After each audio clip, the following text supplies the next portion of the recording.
عریض لفظ دې کې استعمال شوی دی. عریض پلن ته وایي. دا د مبالغې دپاره دی، ځکه چې د کوم څیز پلنوالی زیات وي نو د هغې اوږدوالی به د هغې نه ډېر زیات وي. لکه الله په قرآن کې یو ځای کې فرمایي جنت عرضها السماوات والارض، د داسې جنت دپاره تاسو کوشش وکئ چې د هغې پلنوالی د دوی ځمکو او اسمانونو برابر دی. نو مفسرین وایي چې د جنت پلنوالی د ځمکو او اسمانونو برابر دی، نو د هغې د اوږدوالي به څه وی؟ د انسان په دې کوپړۍ کې نه راځي چې دا به څونه اوږد وي. لکه زموږ په ذهن کې خو دا ځمکه او اسمانونه راځي، نو الله وایي چې ستا په ذهن کې دا اوه ځمکې اوه اسمانه راځي، نو دا اوه ځمکې اوه اسمانه به د هغې صرف پلنوالی او بیا اوږدوالی خو بیا به بې انتهایي د هغه الله پاک د هغې غټ تذکره ورنه کړه چې پلنوالی خو دغه ذهن کې کیدی او د اوږدوالي تاسو چې په ذهن کې نه راځي چې زه تاسو ته په کوم اندازې سره ویم، دا صرف د هلته د راتلو سره تعلق ساتي.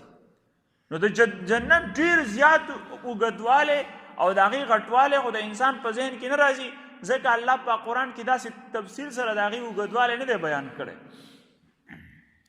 تاسو په خپله سوچ وکئ، وایي چې کوم هغه اخره کې چې کوم کس جنت ته لاړ شي او ټولو کې کمزوری جنتي، نو دا هغه جنت چې دی هغه به د دې دنیا نه څو چنده غټي. د دې دنیا نه دنیا موږ صرف پاکستان ټوله دنیا یادوي، د دې نه به د هغه کمزوري جنتي جنت چې دی دا به غټي. نو انسان اریان شي چې دا خو په کروڑونو اربونو خلک وي او بیا به دې کې داسې خلک وي چې د هغې جنت خو به ډېر زیات غټ وي، هغه ته الله پاک ډېره زیاته حصه ورکړي، نو پته نه لګي چې دا به څومره غټ وي.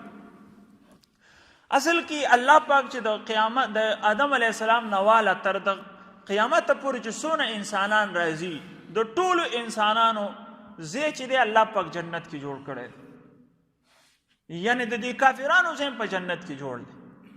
خو چونکې دغه کافر جنت کې خپل پلاټ او خپل جنت په لته وو او لاړې دوزخ ته، نو الله پاک به جنت کې د هغه کافرانو ځای چې دی مسلمانانو ته ورکړي.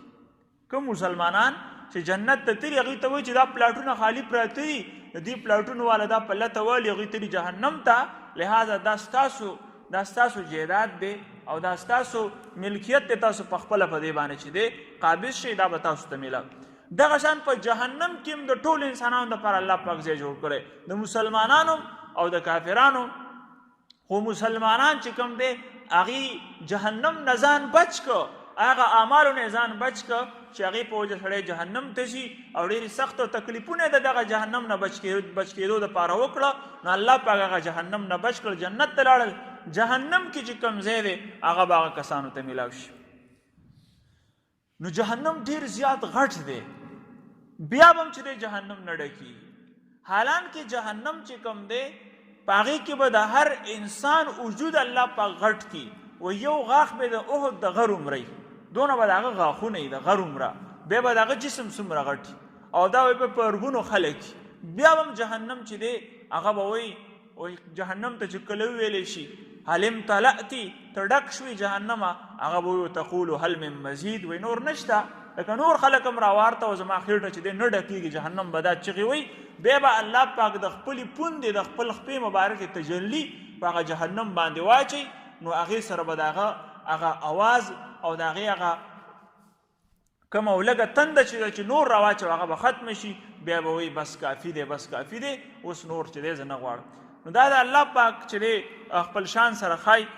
نو دې ځای کې د جنت متعلق چې دی تذکره الله پاک هلته فرمایلې ده چې د هغې پلنوالی هغه به د ځمکو او د اسمانونو.